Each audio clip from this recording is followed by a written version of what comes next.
बिस्मिल्लाहिर्रहमानिर्रहीम, अस्सलाम वालेकुम। वेलकम आज की पकाइए में। आज मैं बनाने लगी हूँ जी गाजर का हलवा कोकोनट मिल्क के साथ, यानी कि बग़ैर दूध बग़ैर खोए का हलवा।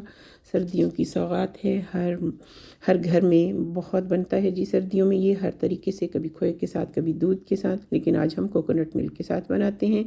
मैंने ये 1 किलो से थोड़ी सी ज़्यादा गाजर ली है, जिसको धोकर छील कर मैंने ग्रेट कर लिया है। अब 1 किलो तकरीबन रह गई है।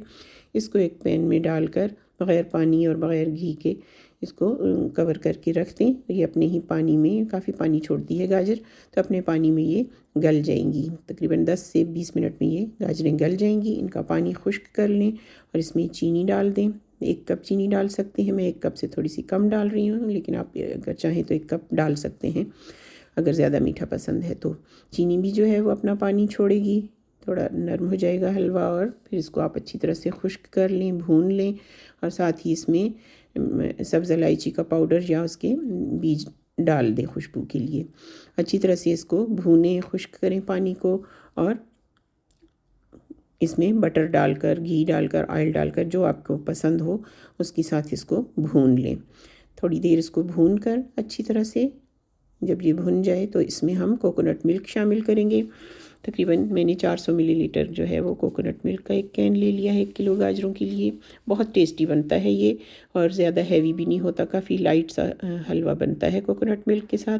तो ज़रूर बनाइएगा, आप ट्राई कीजिएगा, बहुत टेस्टी होगा। आप सारे हलवे भूल जाएंगे ये हलवा खाकर, बहुत मज़ेदार होगा इंशाल्लाह। ज़रूर ट्राई करें आप, और मुझे कमेंट्स में बताइएगा भी कि कैसा बना था आपका हलवा।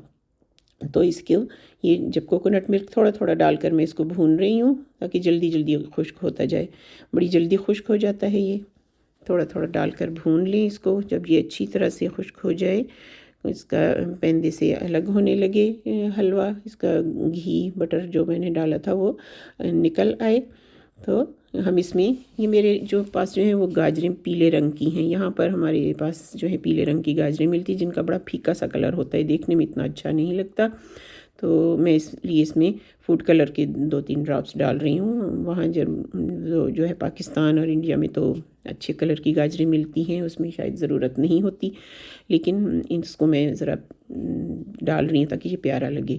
साथ ही इसमें नट्स भी डाल दें, जो भी अपनी पसंद के नट्स हैं। मैंने काजू डाल दिए हैं इसमें, अच्छी तरह से भून के मिक्स करके बिल्कुल रेडी हो चुका है। बड़ी अच्छी खुशबू आ रही है जी इसकी, तो इसको हम डिश आउट कर लेते हैं। आप भी ज़रूर बनाएं, खाएं, अपने घर वालों को खिलाएं। बड़ी सेहत बख्श चीज़ है, सर्दियों में फ़ायदा भी देता है और मज़ा भी देता है। बनाएं, खाएं, और मुझे भी अपनी दुआओं में ज़रूर याद रखें। तो नेक्स्ट वीडियो में जो है फिर इंशाल्लाह नई रेसिपी के साथ मुलाकात होगी। तब तक के लिए अल्लाह हाफिज़।